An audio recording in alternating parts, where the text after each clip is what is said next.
Hai YouTubers, sudah menjadi rahasia umum bahwa para diktator yang memerintah dengan tangan besi biasanya hidup dalam kemewahan sementara rakyatnya hidup menderita.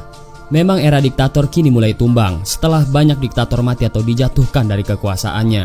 Namun satu nama yang bertahan cukup kuat adalah Kim Jong-un, sang super supreme dari Korea Utara. Konon dia memiliki sekumpulan pasukan dalam tanda kutip yang terdiri dari gadis-gadis cantik.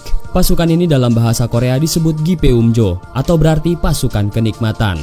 Sejarah terbentuknya Gipeumjo, pasukan dalam tanda kutip ini pertama kali dibentuk oleh Kim Il Sung, sang pendiri negara Korea Utara yang merupakan kakek kandung dari Kim Jong-un. Pada masa kekuasaannya di dekade 70-an, setiap tahunnya petugas negara merekrut puluhan perempuan cantik berusia remaja di daerah pedesaan untuk dijadikan pembantu, penyanyi, penari yang menghibur sang pemimpin. Perekrutan ini biasanya terjadi secara paksa karena gadis-gadis ini kadang diambil saat mereka berada di sekolah. Para orang tua pun tidak mampu menolak karena takut dengan ancaman militer. Para gadis yang sudah direkrut ini kemudian menjalani pelatihan yang disesuaikan dengan tugasnya nanti. Satu persyaratan yang pasti, para gadis-gadis ini semuanya harus masih perawan. Bahkan ada yang direkrut saat usia mereka masih 13 tahun.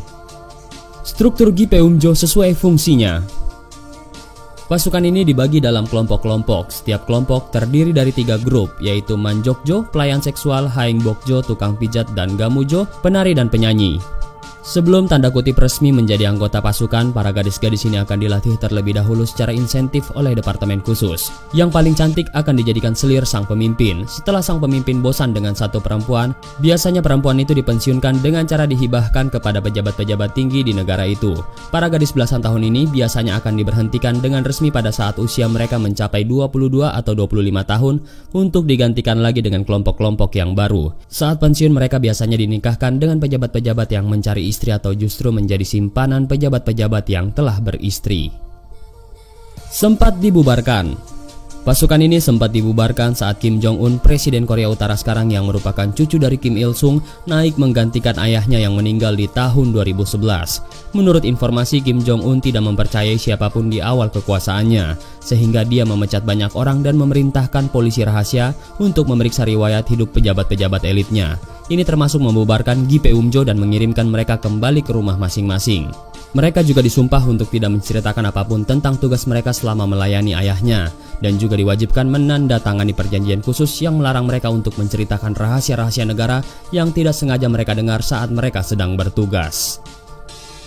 Dibentuk lagi karena Kim Jong-un asam urat. Di bulan April tahun 2015 saat Kim Jong-un terkena asam urat, ada yang mengusulkan menggunakan jasa terapi Gipeumjo kembali. Sang diktator baru ini setuju lalu memerintahkan perekrutan gadis-gadis baru. Sama seperti cara-cara yang dilakukan ayah dan kakeknya. Gadis-gadis ini diambil dari sekolah saat baru berusia belasan tahun. Mereka dilatih secara khusus di sebuah hotel mewah dan mendapat bayaran cukup lumayan untuk ukuran negara miskin seperti Korea Utara. Nasib setelah pensiun. Rata-rata pasukan Gipeumjo pensiun setelah mereka bekerja selama 10 tahun, yaitu di usia 22 sampai dengan usia 25 tahun. Saat pensiun, mereka biasanya dinikahkan dengan pejabat-pejabat yang mencari istri atau justru menjadi simpanan pejabat-pejabat yang telah mempunyai istri. Meskipun sudah pensiun, para pasukan kenikmatan ini tetap dimonitor agar rahasia sang pemimpin tidak bocor ke publik. Biasanya pemerintah memberikan uang tutup mulut sebesar $4.000 atau sekitar 62 juta rupiah. Namun apabila mereka masih tetap membocorkan rahasia kehidupan pribadi mereka dengan Kim Jong-un, maka pemerintah akan menghabisi mereka sampai tidak bersisa.